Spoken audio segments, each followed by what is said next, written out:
What happens when the world around you changes in ways no strategy could have predicted? When the environment that once helped you rise begins to shift beneath your feet. When success, influence, and visibility brings not only admiration, but scrutiny. There are moments in history when the ground moves suddenly. Economic systems tremble, political tensions escalate, assumptions that once felt stable begin to loosen. For individuals operating at the center of influence, moments like this carry unusual weight. Decisions that once felt private become public. Actions that once seemed ordinary are examined through a different lens. History has a way of doing that. In the previous chapters, we explored how Coco Chanel rose from modest beginnings and how she reshaped modern fashion by reading the cultural shifts around her. But no career unfolds in a straight line. The late 1920s would bring extraordinary success, and then the world would change. Economic collapse, war in Europe, occupation in Paris. In moments like these, even the most influential figures must navigate uncertainty. Some decisions open new doors, others close them. And sometimes the consequences of these choices are debated long after the moment itself has passed. In this chapter, we explore the most complex period of Coco Chanel's life, a time when history turned dark, and a time when reinvention once again became part of her story. Welcome back to The Strategic Thinker, or TST for short. If you're a regular listener, thank you. Your presence and curiosity continue to shape this community. If this is your first time here, I'm glad you found us. TST is a sanctuary for your mind, a calm space away from the noise where you can slow down, think deeply, and reset your direction. Every conversation here is designed to help you approach life, work, and decisions with more intention and clarity. I'm Alan, your host. Today, we return to Path to Greatness, a series where we study the lives of remarkable individuals and the environments that shaped their decisions. In this trilogy, we are exploring the life of Coco Chanel. In Chapter 1, we examined her early years, a childhood shaped by loss, constraint, and uncertainty. From those beginnings, she began the long process of defining her own identity and stepping into worlds that once felt distant. In Chapter 2, we saw how preparation met timing.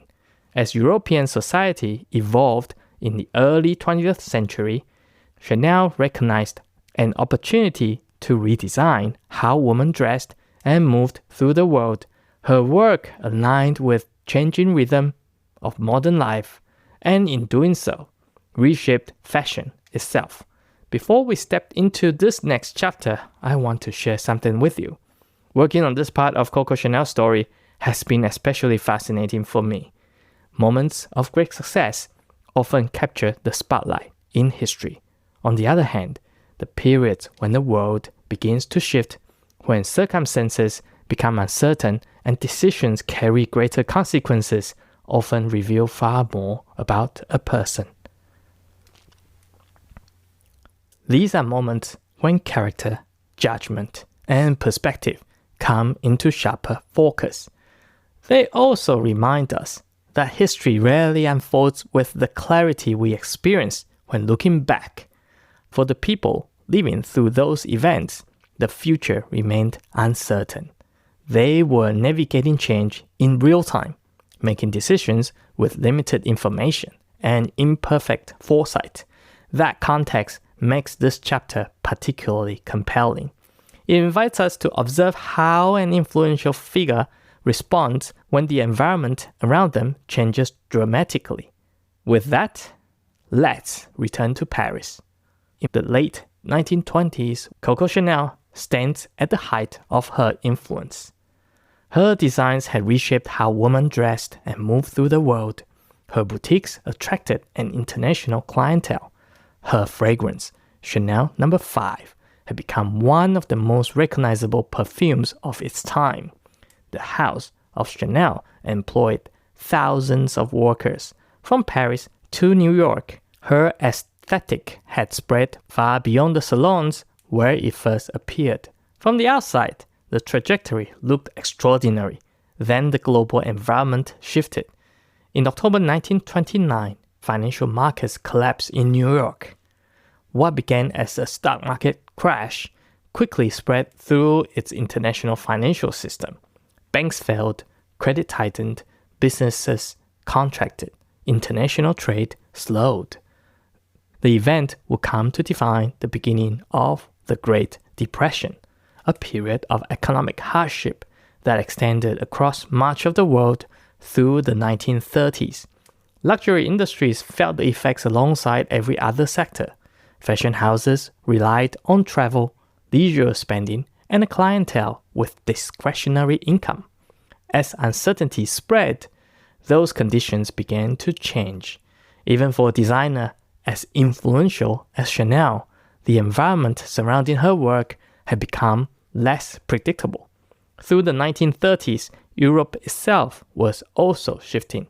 Political tensions intensified across the continent. Economic instability persisted in many countries. National rivalries hardened. These forces were building towards a conflict that would reshape the 20th century. Then, in September 1939, that conflict arrived. On September 1st, Germany invaded Poland. 2 days later, on September 3rd, France and the United Kingdom declared war on Germany. The Second World War had begun. For the fashion industry in Paris, the consequences were immediate. Shortly after the outbreak of war, Chanel made a decisive move. She closed her couture house. Approximately 4,000 employees were dismissed. Within months, the war reached France itself. On June 14, 1940, German forces entered Paris. The city was placed under military occupation. Blackout curtains appeared across apartment windows. Food rationing became part of everyday life. Travel across borders grew increasingly restricted. Luxury industries, including fashion, slowed dramatically. International clients could no longer travel freely to Paris. Textiles were limited. The mood of the city has shifted from elegance to endurance. Designers, artists, and entrepreneurs across the city adapted in different ways. Some closed their businesses, some relocated, others waited, hoping the disruption would pass. In this altered environment, decisions that once belonged entirely to business or personal life now carried broader implications. Daily life continued, though under very different conditions. Shops remained open, cafes served customers. The familiar rhythms of Paris persisted, but with a new political reality. Chanel remained in Paris during the occupation. During this period, she maintained a relationship with Hans Gunther von Dinklage, a German officer who had connections to intelligence operations. Her actions during these years remain debated among historians, with interpretations varying depending on sources and perspectives. One episode frequently referenced concerns the ownership of Chanel No. 5. The fragrance was originally developed through a partnership with the Wertheimer family, whose company manufactured and distributed the perfume internationally. During the occupation, Chanel sought to use the laws introduced by the Nazi administration to regain full control of the perfume business. However, the Wertheimers had anticipated the danger several years earlier. Before leaving France, they had transferred their ownership stake to a non-Jewish associate, preventing the attempt from succeeding. The war continued. Paris remained under occupation for 4 years. Food shortages increased, travel became restricted, uncertainty shaped daily life across the city. Then in August 1944, Allied forces and the French resistance liberated Paris. The occupation ended. In the aftermath of liberation, Chanel was briefly interrogated regarding her wartime activities. No formal charges were filed. Not long after, she left France. For much of the late 1940s and the early 1950s, Chanel lived in Switzerland. Her fashion house remained closed, and the fashion world continued moving forward without her. Years passed. Paris began rebuilding after the war. The war had reshaped more than politics. It had changed the rhythm of everyday life, the role of women in society, and the cultural expectations placed on fashion itself. During the war, practicality had dominated clothing. Materials were scarce. Utility mattered more than ornament. When peace returned, the mood shifted. People longed for beauty again. Fashion was searching for a new direction. New ideas about femininity began shaping the post-war aesthetic.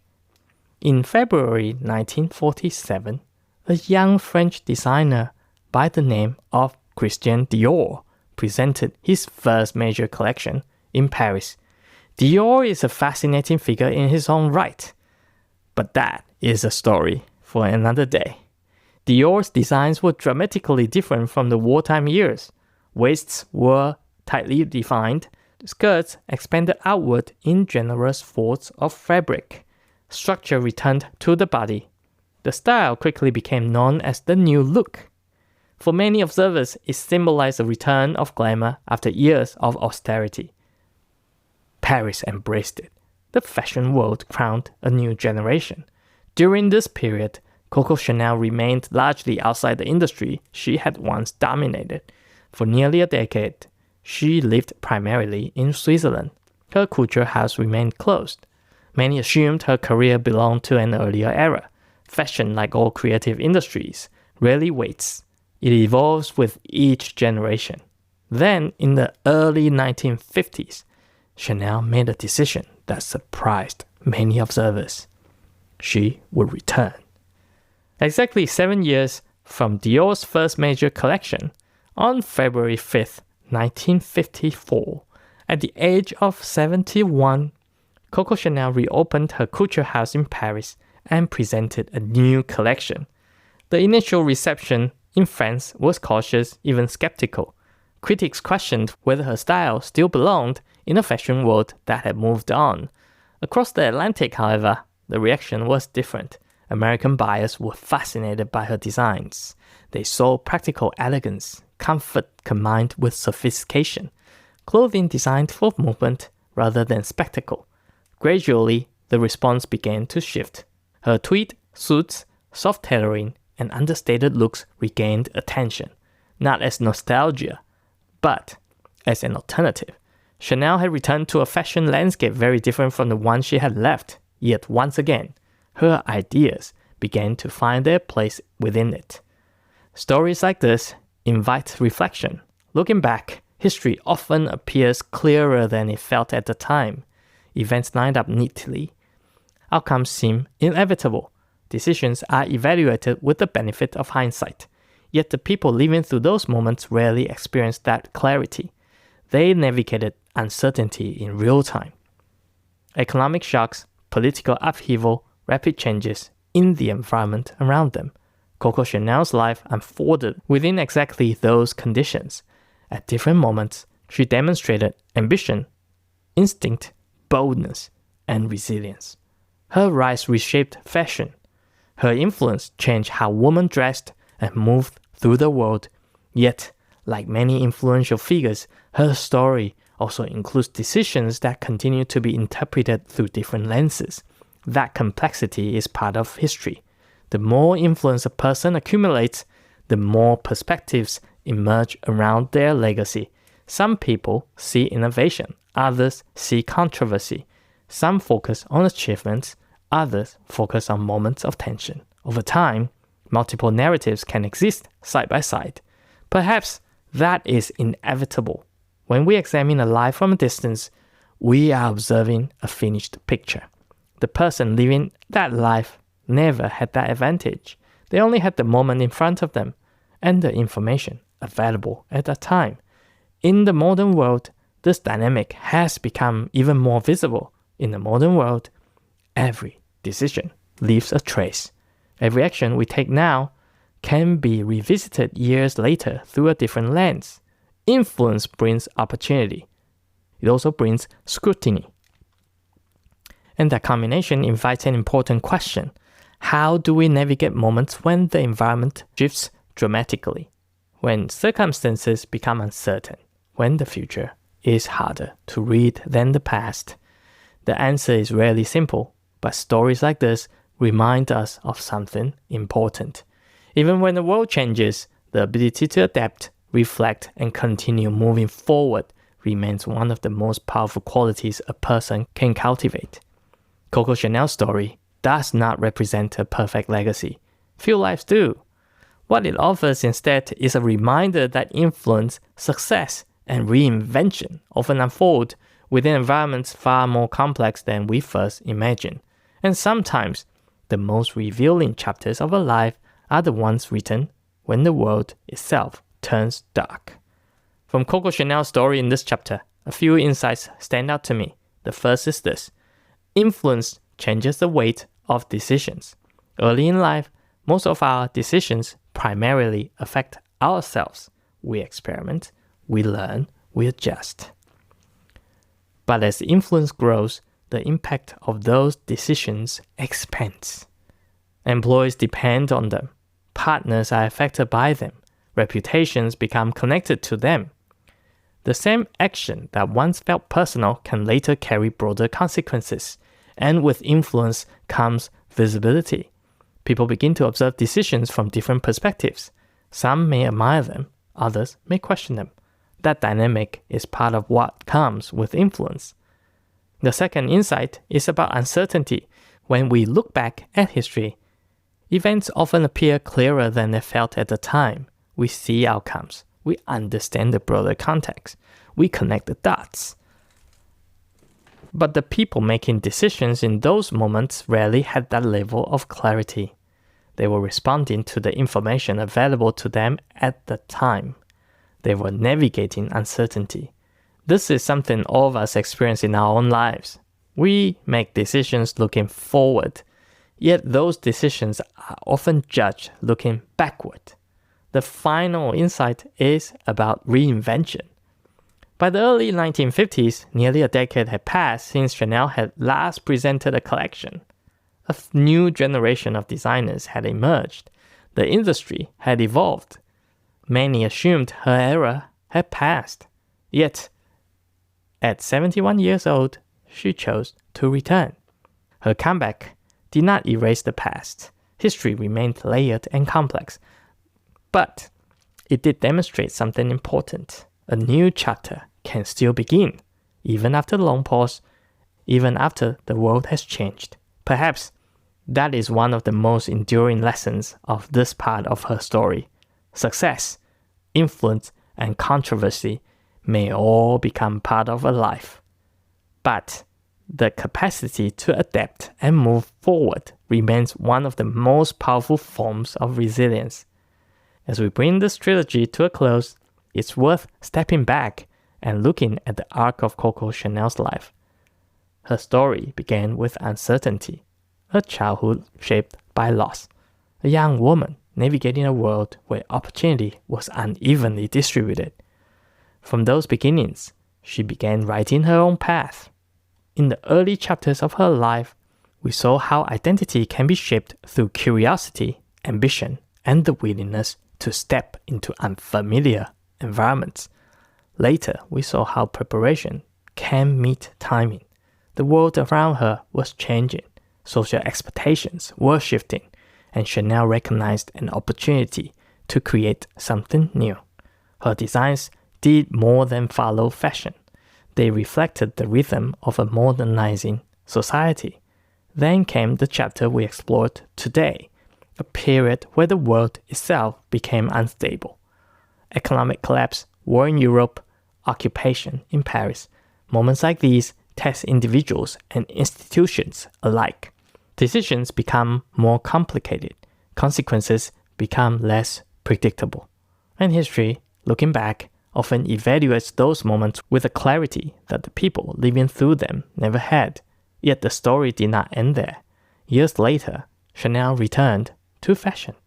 Her comeback demonstrated something powerful. A life can contain multiple chapters. Success, setbacks, reinvention.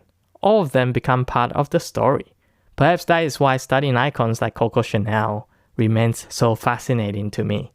Their lives remind us that influence rarely follows a simple narrative. It unfolds across changing environments, imperfect decisions, and moments when the future is far from clear. And in many ways, that is true for all of us. Each of us is writing our own story, sometimes during moments of stability, and sometimes during moments when the world itself feels uncertain. So, the question is not whether the path will be perfectly clear. The question is how we choose to move forward within the chapter we are living today. And with that, we close this chapter of Path to Greatness. If you prefer to revisit ideas in writing, The Compass is the published companion to each episode, a concise reference you can return to. You'll find it at masontst.com. And if these conversations are adding something to your journey, the simplest way to make sure you never miss one is to follow the show wherever you listen. Think of it as reserving your seat in the sanctuary.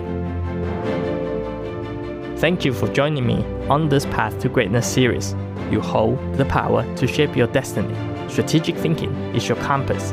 We will build an amazing future, one thoughtful decision at a time. Until next time, keep getting better every day.